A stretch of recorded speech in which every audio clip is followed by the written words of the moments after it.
ইন্দ্রপ্রস্থে কুন্তির দিন সুখে শান্তিতেই কাটছিল। পিতৃহীন পুত্র রাজা হয়েছে, ভ্রাতাদের সঙ্গে তার অটুট সৌহার্দ্য। দ্রৌপদী ও অন্যান্য পুত্রবধূরা সর্বদা সেবা তৎপর। বিধবা কুন্তী কিছুকালের জন্য স্বামীর অকাল মৃত্যুর দুঃখ ভুলতে পেরেছিলেন। রাজসূয় যজ্ঞও শেষ হল। প্রজারা যুধিষ্ঠিরের ধর্মজ্ঞান, প্রজ্ঞায়, সুবিবেচনায় আনন্দে দিন অতিবাহিত করছে। চার পুত্র রাজসূয় যজ্ঞের পূর্বে কর্ণসহ সমস্ত ভারতের রাজন্যবর্গকে পরাজিত করে রাশি রাশি ধন সম্পদ রাজা যুধিষ্ঠিরের হাতে তুলে দিয়েছেন। ময়দান করে দিয়েছেন এক অপূর্ব সভাকক্ষ, যা অকল্পনীয় ও অভাবিত সুন্দর। সভাকক্ষের অসাধারণ শ্রী সৌন্দর্য ও সম্পদে দুর্যোধন ঈর্ষাকাতর হয়ে হস্তিনায় ফিরে গেছেন। তার তখন ধ্যান, জ্ঞান, স্বপ্ন কিভাবে পাণ্ডবদের এই সম্পদ কেড়ে নেওয়া যায়। তারপর একদিন বিদুর এলেন ইন্দ্রপ্রস্থে, জানালেন ধৃতরাষ্ট্র পাশা খেলায় আমন্ত্রণ জানিয়েছেন যুধিষ্ঠিরকে। যুধিষ্ঠিরের প্রতিজ্ঞা ছিল রণে এবং দ্রুতক্রিয়ায় কেউ আহ্বান করলে তা অস্বীকার না করার। অতএব ভ্রাতাদের ও অন্তঃপুরিকাদের সঙ্গে নিয়ে তিনি হস্তিনায় চললেন দ্রুতক্রীড়ায় অংশ নিতে। দুর্যোধনের পক্ষে অক্ষক্রীড়ায় অংশ নিলেন কপট অক্ষক্রীড়ার নিপুণ ধূর্ত মাতুল শকুনি। পূর্ণ সভাকক্ষে ক্রীড়া আরম্ভ হল। প্রথম চাল থেকেই যুধিষ্ঠির হারতে লাগলেন। শকুনির কপট নিক্ষেপের ত্রয়োদশ চালের মধ্যেই পাণ্ডবেরা সর্বরিক্ত হয়ে গেলেন। ত্রয়োদশ চালে যুধিষ্ঠির নিজেকে বাজি ধরলেন এবং হারলেন। ইতিপূর্বে তিনি ভীম, অর্জুন, নকুল সহদেবকে বাজি ধরে হেরেছিলেন। পাণ্ডবেরা কৌরবদের কৃত দাস হয়ে গেলেন। কুন্তী চিকের আড়াল থেকে খেলা দেখছিলেন এবং বিষণ্ণ থেকে বিষণ্ণতর হচ্ছিলেন। চতুর্দশ চালে যুধিষ্ঠির যে পণ রাখলেন তা কুন্তীর স্বপ্নের অতীত ছিল। যুধিষ্ঠির উবাচ নৈব রস্যা ন মহতি নাতি কৃষ্ণা ন রোহিণী নীলকুঞ্চিত কেশি চ তয়া দিব্যা অহম তয়া।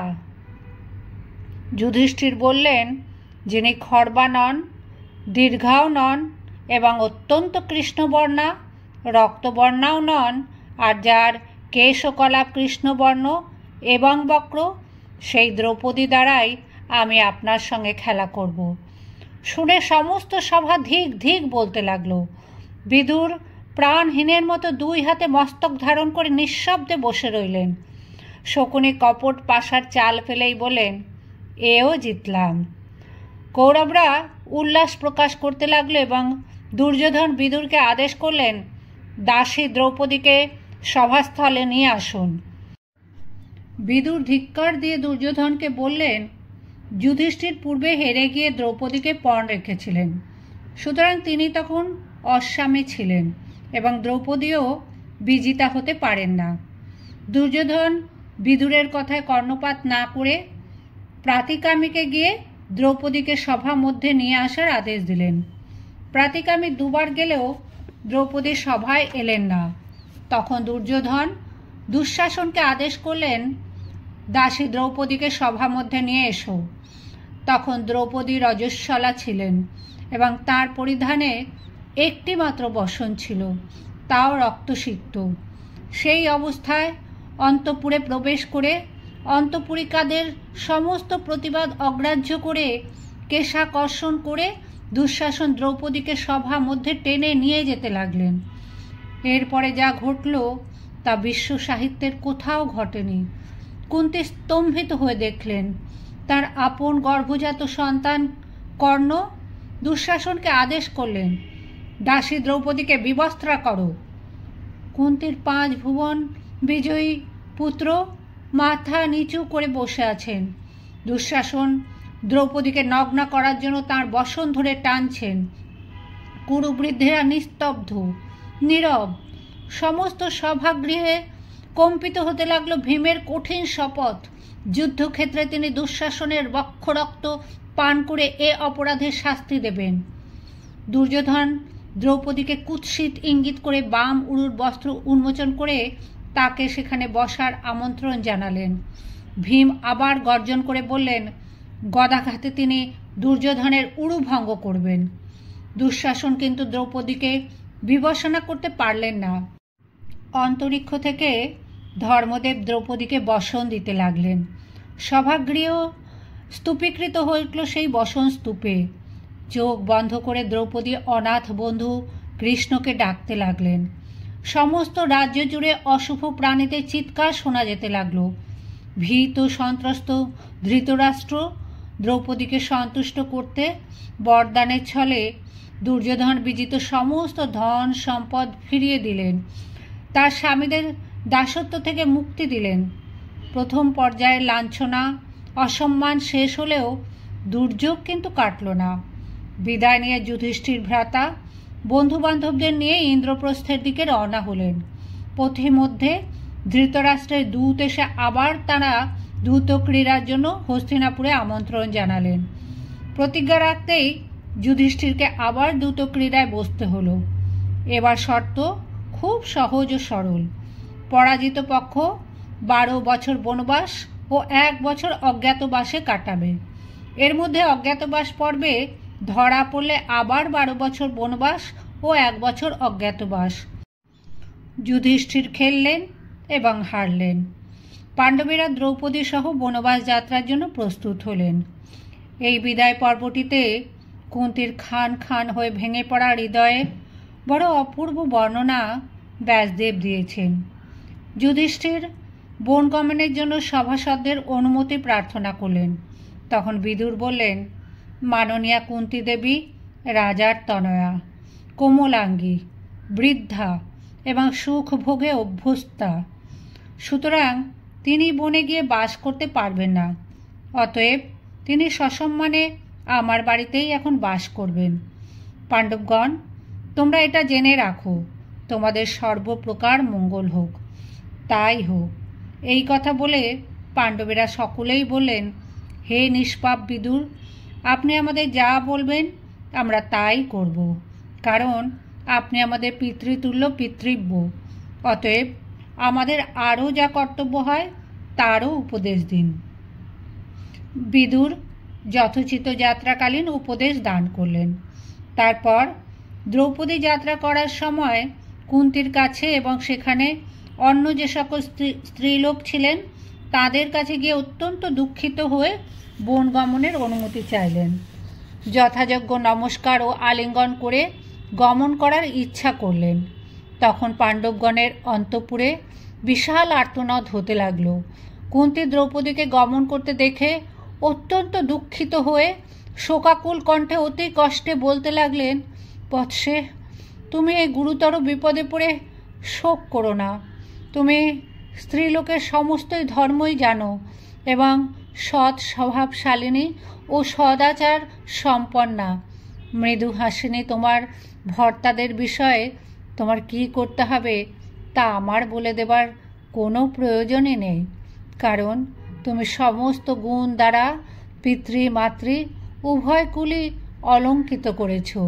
হে নিষ্পাপে, এই কৌরবেরা ভাগ্যবান যাদের তুমি দৃষ্টি দ্বারা দগ্ধ করনি। সে যাই হোক, আমার মঙ্গল চিন্তায় রক্ষিত হয়ে তুমি নির্বিঘ্নে পথে গমন করো। অবশ্যম্ভাবী বিষয় সতী স্ত্রীদের বিহ্বলতা সঙ্গত নয়। তুমি অসাধারণ ধর্ম কর্তৃক রক্ষিত হয়ে থেকে শীঘ্রই মঙ্গল লাভ করবে।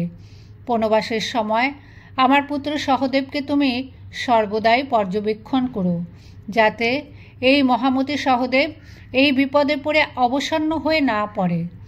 পরিধানে একখানি মাত্র বসন ছিল, তাও রক্তাক্ত ছিল এবং চুলগুলি খোলা ছিল।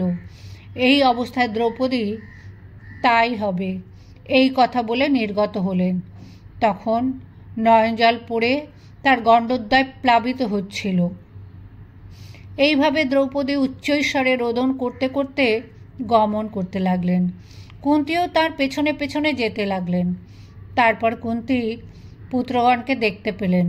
তখন তাদের বস্ত্র ও অলঙ্কার হরণ করে নিয়েছিল। সমস্ত অঙ্গ মৃগচর্মে আবৃত ছিল। তারা লজ্জায় একটু অবনত বদন হয়ে যাচ্ছিলেন।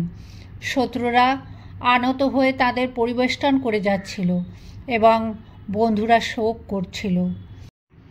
অত্যন্ত বাৎসল্যশালিনী কুন্তী সেই অবস্থায় পুত্রদের কাছে গিয়ে প্রত্যেককে আলিঙ্গন করতে থেকে বারবার বিলাপ করে বলেন, যাদের চরিত্র ধর্মময় এবং যারা সৎ ব্যবহারে অলঙ্কৃত, উদারচেতা, ঈশ্বরে দৃঢ় ভক্ত ও সর্বদা জাগে ব্যাপৃত, তাদেরই বিপদ আসলো। এ কি প্রকার দৈব বিপর্যয়! আমি কার অভিসম্পাতে তোমাদের এই দুরবস্থা দেখছি? বৎসগণ, আমি তোমাদের প্রসব করেছিলাম বলে এটা আমারই ভাগ্যের দোষ। না হলে তোমরা উত্তম উত্তম গুণ সম্পন্ন হয়েও অত্যন্ত দুঃখ ও কষ্ট ভোগ করবে কেন? বৎসগণ, মানসিক বল, দৈহিক বল, উদ্যম, অধ্যবসায় এবং প্রভাবের গুণে তোমরা প্রবল হয়েও ধনের অভাবে কৃশ হতে থেকে কী প্রকারে দুর্গম অরণ্যে বাস করবে? আমি যদি আগে জানতাম যে নিশ্চয়ই তোমাদের বনবাস হবে, তবে আমি পাণ্ডুর মৃত্যুর পর শতশৃঙ্গ পর্বত থেকে কখনো হস্তিনায় আসতাম না। আমি তোমাদের পিতাকে ধন্য মনে করি, যিনি পুত্র সম্বন্ধে মনোপীড়া না পেয়েই প্রিয়তম স্বর্গলাভের ইচ্ছা করেছিলেন। আমার সেরূপ তপস্যা কোথায়?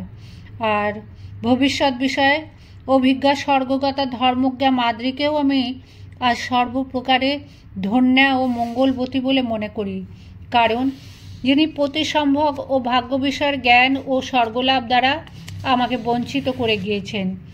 আর আমি জীবনের প্রতি মমতা করেছিলাম, তাই এই দারুণ ক্লেশ ভোগ করছি। সুতরাং আমাকে ধিক। পুত্রগণ, আমি তোমাদের অতি কষ্টে লাভ করেছিলাম, তাই তোমরা আমার অতি প্রিয় এবং সচ্চরিত্র। সুতরাং আমি তোমাদের ত্যাগ করতে পারবো না, তোমাদের সঙ্গেই বনে যাব। হা দ্রৌপদী, তুমি আমাকে কেন ত্যাগ করছো? হায়, জগতে প্রাণের বিনাশ থাকলেও বিধাতা অনবধানতাবশত আমার প্রাণের বিনাশ করেননি, তাতেই আয়ু আমাকে ত্যাগ করছেন না। হা কৃষ্ণ, হা দ্বারকাবাসী, তুমি কোথায় আছো? হে রামানুজ, তুমি আমাকে এই নরশ্রেষ্ঠদের দুঃখ থেকে কেন রক্ষা করছো না? এরা সকলেই সচ্চরিত্র, ধর্ম, উদারতা, যশ ও বীর্যশালী। সুতরাং এরা দুঃখ ভোগ করার যোগ্য নয়। অতএব এদের প্রতি দয়া করো। নায়জ্ঞ ভীষ্ম, দ্রোণ, কৃপ প্রভৃতি কুলপতিগণ বিদ্যমান থাকতে এই বিপদ কি করে উপস্থিত হলো? হা পাণ্ডু, হা মহারাজ, আপনি কোথায় আছেন? শত্রুরা দূতে পরাজিত করে সচ্চরিত্র পুত্রদের নির্বাসিত করেছে। এ অবস্থায় আপনি কেন উপেক্ষা করছেন? সহদেব, তুমি নিবৃত্ত হও, কারণ তুমি তো আমার শরীর থেকেও প্রিয়। হে মাদ্রীনন্দন, কুপুত্রের মতো তুমি আমাকে পরিত্যাগ করো না। তোমার এই ভ্রাতারা যদি সত্য রক্ষা করতে চায়, তবে এরাই বনে গমন করুক, আর তুমি রাজধানীতে থেকে আমাকে পরিত্রাণ করার ধর্ম লাভ করো। কুন্তী এরূপ বিলাপ করছিলেন। এই অবস্থায় পাণ্ডবগণ তাকে শান্ত করে প্রণামপূর্বক বিষণ্ণ চিত্তে বনেই প্রস্থান করলেন।